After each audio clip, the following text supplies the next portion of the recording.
Shalom Bapak Ibu Saudara yang terkasih di dalam nama Tuhan Yesus. Hari ini kita akan belajar firman Tuhan yang saya beri judul Berbuat Baik Tanpa Mengharap Imbalan. Di dalam Matius pasal 10 ayat 8, Alkitab berkata seperti ini: Sembuhkanlah orang sakit, bangkitkanlah orang mati, tahirkanlah orang kusta, usirlah setan-setan. Kamu telah memperolehnya dengan cuma-cuma, karena itu berikanlah pula dengan cuma-cuma. Saudara, ayat ini merupakan sebuah ayat yang menceritakan pada konteks waktu itu Tuhan Yesus mengutus para murid.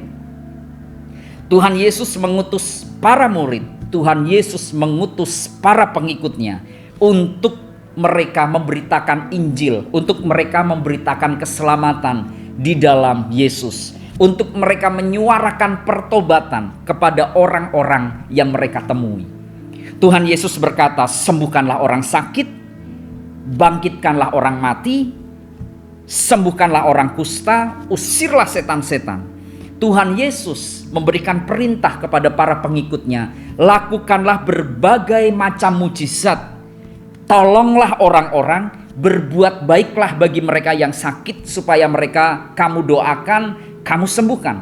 Berbuat baiklah kepada mereka yang kerasukan supaya mereka kamu doakan dan mereka terbebas dari ikatan kuasa jahat. Doakanlah mereka, berbuat baiklah untuk mereka yang sakit kusta supaya mereka bisa sembuh dan bisa diterima di dalam komunitasnya mereka masing-masing. Dan Tuhan Yesus berkata, berbuat baiklah kepada orang-orang yang membutuhkan, berdoalah supaya mujizat terjadi di dalam kehidupan mereka. Dan Tuhan Yesus meng-highlight kata ini, kamu telah menerima kuasa mujizat itu dengan cuma-cuma, karena itu berikanlah pula dengan cuma-cuma. Saudara, menarik sekali Tuhan Yesus mengutus para murid dengan memberikan sebuah nilai tentang cuma-cuma. Nah, kata ini mari kita highlight untuk renungan kita pada hari ini. Yesus menyuruh murid-murid, Tuhan Yesus menugaskan para murid-murid untuk berbuat baik kepada semua orang yang mereka temui yang butuh pertolongan supaya ditolong dengan cuma-cuma. Jangan memasang tarif, jangan meminta imbalan, jangan punya motivasi untuk balas budi. Tuhan Yesus mengingatkan supaya ketika murid-murid ini melakukan berbagai macam mujizat, jangan sampai mereka meminta imbalan.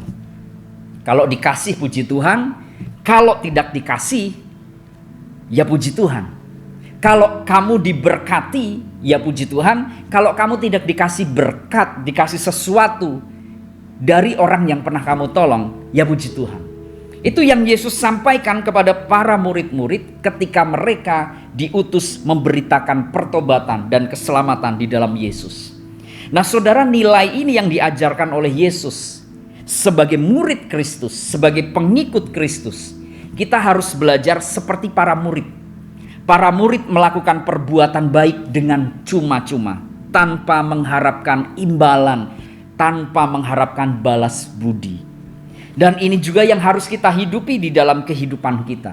Kalau kita berbuat baik, sudah seharusnya setiap perbuatan baik, setiap bantuan, setiap pertolongan, setiap doa yang sudah kita bagikan kepada orang lain dalam konten berbuat baik, mari kita melakukannya tanpa mengharapkan imbalan, tanpa mengharapkan sanjungan, tanpa mengharapkan nama kita disanjung, tanpa mengharapkan kita mendapat imbalan, saudara.